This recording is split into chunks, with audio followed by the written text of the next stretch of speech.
আমাদের ৭ দফা দাবি, যে ৭ দফা দাবি আদায় করার জন্য আমরা আন্দোলন করছি। আমাদের প্রথম দাবি হলো অনতিবিলম্বে দুর্নীতিবাজ, ফেসিবাদ ও ডাকাত এস আলমের দোসরকে চেয়ারম্যান পদ থেকে অপসারণ করে ইসলামী ব্যাংকিং সম্পর্কে ওয়াকিবহাল, সৎ, যোগ্য এবং পেশাদার ব্যক্তিকে ইসলামী ব্যাংকের বোর্ডের চেয়ারম্যান হিসাবে নিয়োগ করতে হবে। ২ নম্বর দাবি হলো যাদের নিকট থেকে ব্যাংকগুলো অর্থাৎ ইসলামী ব্যাংক সহ অন্যান্য ব্যাংকগুলো বন্দুকের মুখে দখল করেছিল, সেই সমস্ত শেয়ারগুলো সংশ্লিষ্ট ব্যাংকের প্রকৃত মালিকদেরকে ফেরত দিতে হবে। কারণ ইসলামী ব্যাংকের মালিকানা পরিবর্তন স্বাভাবিক উপায়ে ছিল না। ফ্যাসিস্ট সরকারের সহযোগিতায় আইনশৃঙ্খলা বাহিনীর সরাসরি হস্তক্ষেপে জোরপূর্বক পদত্যাগপত্রে স্বাক্ষর করিয়ে মালিকানা দখল করা হয়। সুতরাং যাদের নিকট থেকে ব্যাংক লুটেরা ও মাফিয়া দখল করেছিল তাদেরকে মালিকানা ফেরত দিতে হবে। প্রকৃত মালিক যারা আছে তাদের কাছে সত্যিকার অর্থে ব্যাংকটি নিরাপদ থাকবে। আমাদের ৩ নম্বর দাবি হলো ব্যাংক লুটেরাদের বিচারের জন্য বিশেষ ট্রাইব্যুনাল গঠন করতে হবে। ইসলামী ব্যাংক বাংলাদেশ পিএলসি সহ বিভিন্ন ব্যাংক ফ্যাসিস্ট হাসিনা ও তার আইনশৃঙ্খলা বাহিনীর সহায়তায় এস আলম সহ যারা লুট করেছে তাদের বিচার নিশ্চিত করার জন্য এই ট্রাইব্যুনালের মাধ্যমে তাদেরকে দ্রুত বিচার করে দৃষ্টান্তমূলক শাস্তি নিশ্চিত করতে হবে, যাতে করে বাংলাদেশে এই ধরনের লুটেরা মাফিয়া গোষ্ঠীর আর কখনো জন্ম হতে না পারে। ৪র্থ দফা দাবি হলো ইসলামী ব্যাংকগুলোতে যে আতঙ্ক সৃষ্টি হয়েছে, আপনারা জানেন যে ইসলামী ব্যাংক সহ আরও 5টি ইসলামী ব্যাংকগুলোতে স্থিতিশীলতা আনয়নের জন্য বিতর্কিত সিদ্ধান্ত গ্রহণ থেকে বাংলাদেশ ব্যাংক এবং সরকারকে বিরত থাকতে হবে। সামাজিক যোগাযোগ মাধ্যমে ইসলামী ব্যাংকগুলোর বিরুদ্ধে অপপ্রচার রোধে দ্রুত ব্যবস্থা নিতে হবে। ৫ নম্বর দাবি হলো লুটেরাদের অর্থ পুনরুদ্ধারের জন্য বিশেষ ব্যবস্থা গ্রহণ করতে হবে।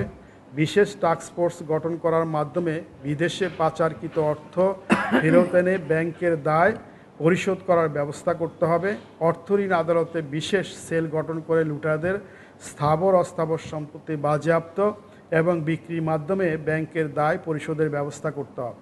অর্থ ঋণ আদালতে লুটেরাদের বিচারের ক্ষেত্রে উচ্চ আদালত থেকে কোনো অবস্থায় যাতে করে স্টে অর্ডার বা স্থিতি অবস্থা যাতে করে লুটেরা জারি করতে না পারে, এই ব্যাপারে সরকারকে প্রয়োজনীয় আইন সংশোধনের ব্যবস্থা করতে হবে। কারণ এই আদালত থেকে এস আলমের ঋণের কোনো অনিয়ম তদন্ত করা যাবে না মর্মে রুল নিশি জারি করা হয়েছিল। আমাদের ৬ নম্বর দাবি হলো ব্যাংক লুটেরাদের ফেরার পথ বন্ধ করতে হবে। ব্যাংক লুটেরাদের বিচার না করে তাদের পুনর্বাসন করার ব্যবস্থা করা হয়েছিল ব্যাংক রেজুলেশন আইন ১৮ ক ধারা সংযোজন করে। অবিলম্বে এই ধারা বাতিল করে লুটেরাদের ফেরার পথ বন্ধ করতে হবে। তারা যাতে ভিন্ন নামে আবার ব্যাংক দখল করতে না পারে, এই জন্য লুটেরাদের সন্তান, স্ত্রী, সুবিধাভোগী এবং যে সমস্ত প্রক্সি কোম্পানির মাধ্যমে বিভিন্ন ব্যাংকে পরিচালক নিয়োগ করে অর্থ লুট করেছে তাদেরকে ব্যাংকে পরিচালক হিসাবে নিয়োগে অযোগ্য ঘোষণা করতে হবে। আমাদের সর্বশেষ ৭ম দাবি হলো জাতীয় সংসদে ইসলামী ব্যাংক নিয়ে মাননীয় স্বরাষ্ট্রমন্ত্রীর অসত্য বক্তব্য ও ডাকাত এস আলমের হাতে ব্যাংক তুলে দেওয়ার যে বক্তব্য, সেই বক্তব্য প্রত্যাহার করতে হবে। উপরোক্ত দাবিগুলো আজ বিকালের মধ্যেই যদি মেনে নেওয়া না হয় তাহলে আমরা নতুন কর্মসূচি ঘোষণা করব। আমাদের কর্মসূচি হলো যদি আজকে মধ্যেই এই দাবিগুলো পূরণ করা না হয় তাহলে আগামী 14 জুন অর্থাৎ রবিবার তারিখে ইসলামী ব্যাংক টাওয়ারের সামনে আমরা অবস্থান কর্মসূচি পালন করব এবং 16 জুন বাংলাদেশ ব্যাংকের গভর্নরের নিকট স্মারকলিপি প্রদান করার মাধ্যমে আমাদের দাবিগুলো আমরা তুলে ধরব। সম্মানিত সাংবাদিকবৃন্দ, আমরা স্পষ্টভাবে বলতে চাই ইসলামী ব্যাংক কোনো ব্যক্তি বা গোষ্ঠীর সম্পদ নয়। এটি কোটি কোটি গ্রাহকের আমানত, বিশ্বাস এবং ভবিষ্যতের সাথে জড়িত একটি জাতীয় প্রতিষ্ঠান।